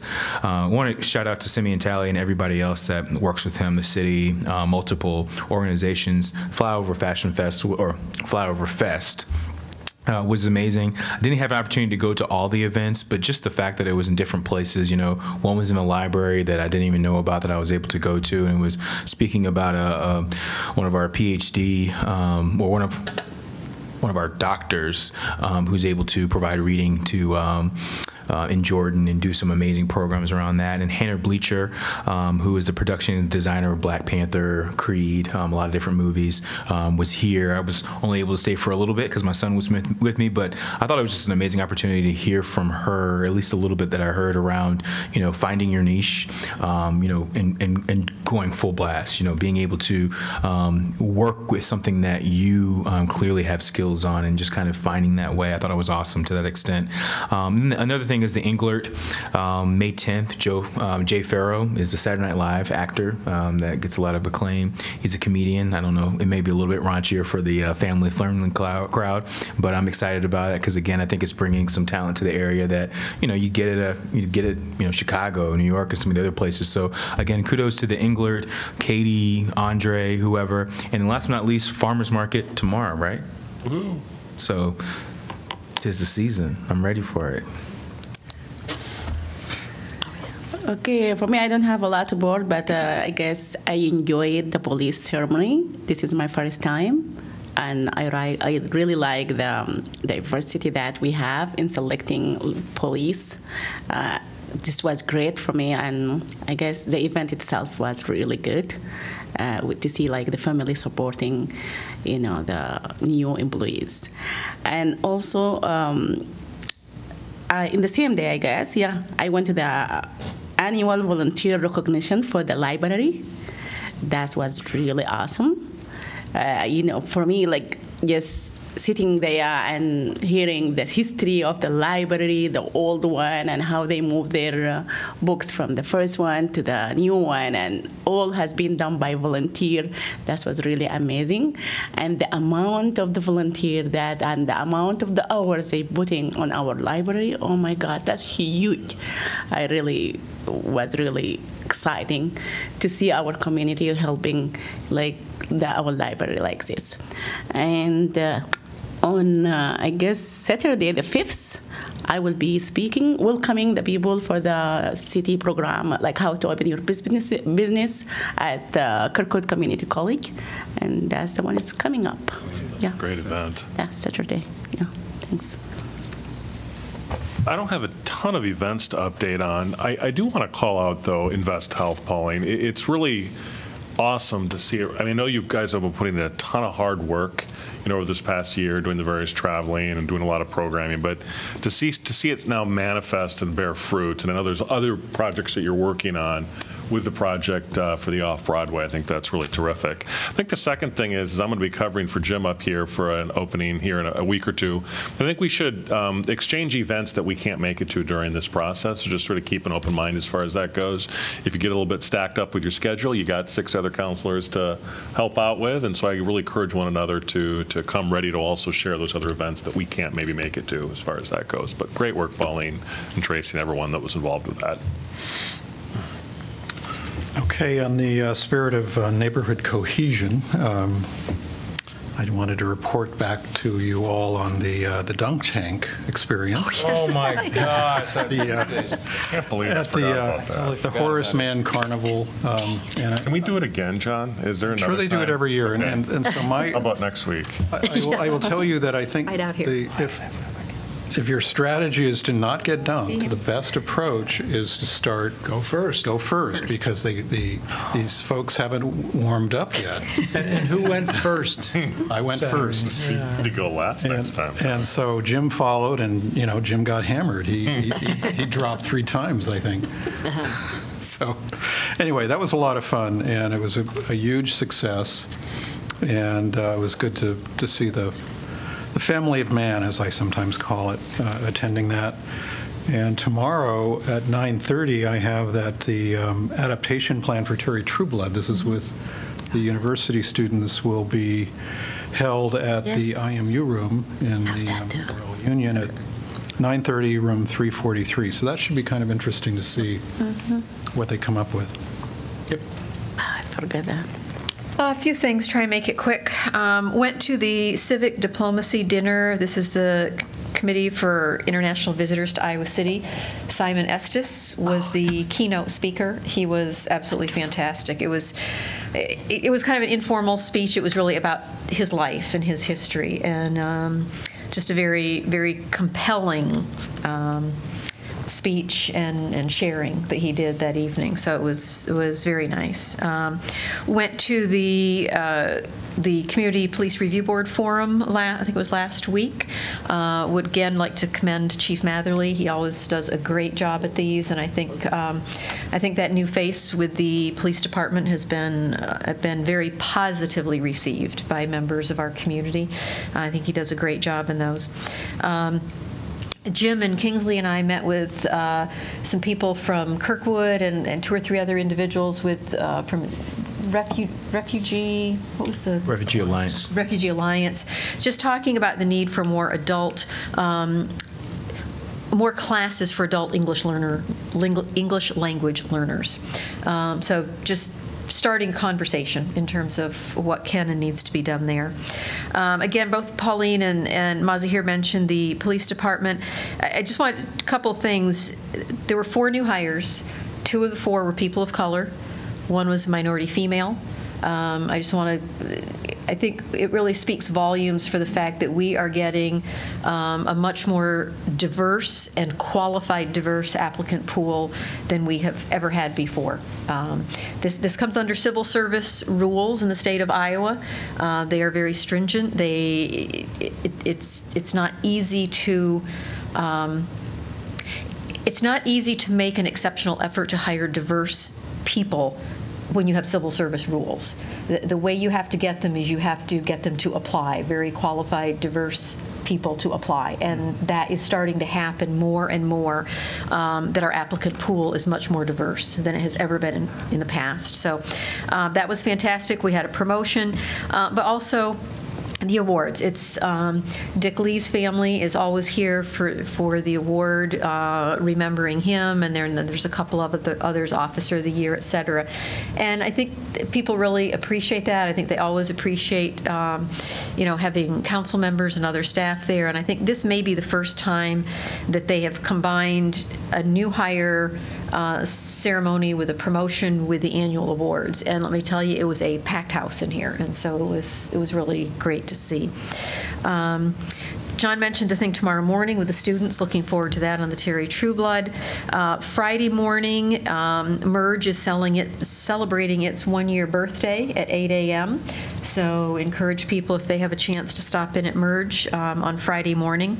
On Monday morning, the 8th, they have their, I think it's every other month, Tech Brew at Merge, and this is where it's always sponsored by Imon, and they're talking with either somebody in the tech area, or in this case next week, it's Nancy Bird from the downtown district is their key executive that they're interviewing. So always a great event there. And then finally, Thursday the 10th is the grand opening of Joann's. It's not called Joann's Fabrics, it's Joann's something else, out at the Marketplace, Iowa City Marketplace, or Old Sycamore Mall. So I would encourage people to go if they can. Well, good deal. So last Saturday, as John said, he and I got dunked, except I did get dunked. And I can tell you, I wish it had been warmer that day. I'm so upset I forgot. Yeah, I'm really. It was fun though. But Brian, the owner of Nodo on the north side, owes me one because he's the first person that brought me down. Anyhow, he's a good guy. It was fun to do it. I attended the Racial and Ethnic Disparities Conference in Coralville on the 19th and was really impressed by what Dr. Monique Morris had to say. She was brilliant in her presentation. It was really fun to hear. I made a keynote presentation at the Civil Rights Tour banquet on the 19th at Old Brick. That was fun to do. On the 20th, I welcomed members of the Pilot Club at their annual meeting. I frankly had never heard of the Pilot Club, but Janet Linus asked me if I could do this. And the Pilot Club was organized in, I think, Macon, Georgia, back in 1921. It involves females only, and it's like an alternative to the Rotary or any of those other kinds of clubs. But it was organized for women in particular, and they thought of the name Pilot because it has to do with riverboat pilots somehow, but I don't fully understand that connection, but it was fun to be at their event. I also had a chance to participate in the World Climate Simulation at the library on the 21st. That was pretty much fun, and I know Channel 4 was out there. Jack Brooks was filming a whole bunch of it. I don't know how much he'll end up showing, but it was fun to do. And did you mention the Workers' Memorial Service? No. So I know several of us went to the Workers' Memorial event at the library on the 27th. That was quite moving. I don't know, I've been going to those for 25 years now, and the refrain, the ritual refrain, gone but not forgotten, is pretty moving when we mention the name of a worker who died in the past year. There's going to be a Youth Human Rights Award event at the Englert on May the 9th. I'm not sure when it starts. I think it starts at 7 o'clock. 7, I think. Stephanie was here. She was over in the corner, but she's not here now. Good for her. And the last thing I want to mention is that a couple days ago, I saw Taylor Mack perform in Hampshire.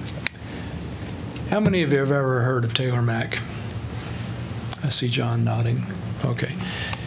Taylor Mack is, well, I don't know, I'm not very good at this, the appropriate language. But she is an astonishingly good performance artist. She refers to self as Judy. So it can be kind of complicated for an old guy like me to use the right language. But Judy is an amazing performance artist. So Judy sang, I don't know, maybe 12 songs or 14 or something like that. They were profoundly moving, including Bob Dylan's Hard Rain's Gonna Fall. It was the second song Judy sang, and it was so moving, you can't believe it. It was like it was crystal clear and really connected to the present moment. So that was quite the thing. And let me think, was there something else I wanted to say about Judy? Well, probably not. It was a great performance, though, and if you ever get a chance, I mean, she really pushes the envelope. She's shocking to most people who have never encountered Judy. And there are a lot of older donors, Hampshire donors there, and I don't know what they were thinking really, but nobody got up and walked out. And Judy's pretty amazing. All right, that's all I wanted to say. Jeff, it's your turn. Nothing. I have a couple of things. I'll make a connection to the Terry Trueblood project. They are a partial recipient of our Sustainability Partnership Grant program, so the info packet described the project just a little bit, and this will be the results of that. I wanted to let you know about the airport tour. We want to have council for a tour of the Iowa City Airport. If you're available this Friday, we have time it'll start at 2 at the airport. Mike Tharp is going to provide guidance, and it should be really fun. We'll have a second tour, I think, on the 18th, so the Friday 2 weeks from now. And the last thing I'll say is that as my new role as interim coordinator at the senior center, Lorraine brought some great comments here talking about all the things that are happening at the center, and I can tell you from just the last couple of days, really, a couple things last week, it's a really active place. There are a lot of things going on. May is older adults month, and they had a new member breakfast last week, and I was really happy to see a good showing. New members, a wide range of adults, ages of adults that are members and excited about what's going on there. So I invite the community and you guys to check it out. That's all I got. Hey, Ashley, I'd really like to tour the airport with you, but I don't know which time would be best. And if you've sent us emails, it's in my queue buried. I don't know where it is. We just arranged this, so we can include it in the recap email that'll go out to you tomorrow. Okay. 2 o'clock on Friday. Yeah. Eleanor? Kelly? All right, good deal. Could I have a motion to adjourn, please? Second. Moved by Mem, second by Botchway. All in favor say aye. Aye. Opposed, motion carries. We are adjourned.